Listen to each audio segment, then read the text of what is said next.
This month, we have been focusing on planning for next year. Now, I know it is in the thick of the Christmas season, and hopefully just a few days ago, you had an awesome Christmas day and holiday with your family and the people that you love the most.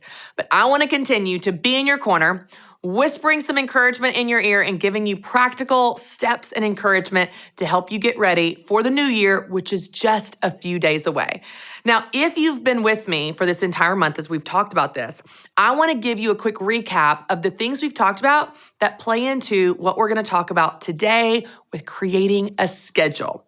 The first week of December, we talked about reflecting and how it's important to reflect on what was, reflect on 2021 in this case, and all of the things that you learned about that, what you want to do more of, what you want to change, what you want to be different. That's a really important first step before you dive into the new year, set the goals, and pile on the pressure. So week one, we really talked about reflecting. And then week two, we transitioned to looking ahead. What does it look like to cast a vision? We talked about sources for inspiration for your vision and what vision you want for your new year and for 2022. And then the next week, which was last week, we talked about breaking that vision down into tactical steps that we called goals. I walked you through what defines a goal and how to set goals that you actually want to achieve to make that vision possible. Now, this week, we are going to put all of it into action. It's no longer just theory. It's no longer just some notes in your journal. We're going to make this thing actually come to life. And that happens with creating a schedule. Now, one of the things I've noticed as I have been teaching on life balance and goal setting for over a decade, I have noticed a theme. Most people have a lot of things that they want to do. Most people have a lot of ideas, a lot of things they want to change, new habits they want to create, goals they want to set, things they want to accomplish. They have those things, and they never happen. Like, yeah, I want to work out, but I never have the time to. I want to start that business, but I can never get around to it. My husband and I haven't been on a date in 6 months. We can never make our schedules line up. I want to spend more time alone, but gosh, I just never seem to make it happen. As long as you live your life and there is a gap between what you care about and what your life really reflects, what you actually spend your time on, you're going to be stressed, frustrated, anxious, and angry because you're not spending your time on what you actually want to do. Well, I'm here this week to show you how you can fix that. How you can bridge the gap between what you want to do and what you actually spend your time on. And as practical as this sounds, it comes down to a calendar. Now, I want you for a second to think about your calendar. Whether you use a paper calendar or you use the calendar app on your phone, I want you to visualize your calendar. In a normal week or a normal month, and I know this week is not normal, you're probably off work and hopefully a little less busy because of the holidays and you're taking a break. But let's go back to like September or October. Let's picture a week of your calendar during a normal, typical busy month in your life. What types of things are on your calendar? What's it filled with? Doctor's appointments, meetings, school commitments for your kids if you have kids, maybe flights if you travel, dentist appointments. You've got all these things on there that are meetings and appointments and commitments. Why do you put those things on your calendar? Just think about that. Why do you put that flight on your calendar?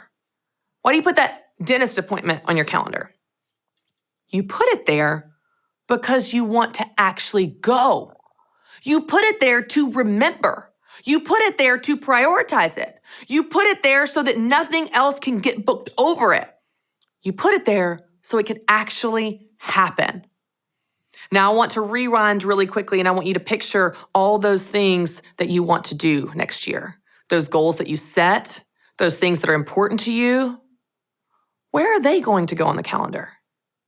They probably, I'm going to go out on a limb here, they probably have not made it on the calendar in the past. You wanted to work out this last year. You wanted to go on dates this last year. You wanted to have time alone or run or start your business this last year, and you never got around to it. Why? Because it did not go on the calendar. Many of us view our calendar as this one source of truth. We say really bold statements like, I live by my calendar. I live by it. If it's not on the calendar, it's not going to happen. And yet, we don't put all of these things we say we care about. We don't put all of these changes we want to make or goals that we want to reach on the calendar. And then we wonder why they didn't happen. They didn't happen because we did not put them on the system we've chosen to live our lives by. If you want to make that vision come to life next year, if you want to make those goals actually happen next year, they have to be on the calendar or they won't happen. This is a tool to help you do what you say you want to do, be the person you want to be, and create the life that you want to lead. So whether it is something as important to you as a date night and you're going to block time on the calendar to make sure it happens, to make sure you remember it, to make sure you get childcare for it, to make sure that nothing gets blocked over it, whether it's a date night, maybe an earlier wake-up time where you're going to have some quiet time and you put it on the calendar, maybe even something as tactical as an earlier bedtime. I'll tell you, if I do not intentionally set a bedtime, as in an alarm on my phone or a block on my calendar where I can see it, I don't go up and go to bed when I really want to. At the time that I would get enough sleep and be more rested and be a happier, nicer person the next day. Instead, what happens is I sit on the couch like many people, I chat with my husband or scroll my phone or watch a show. None of those things are bad. They're just not more important to me than sleep, if I'm honest and being realistic about this.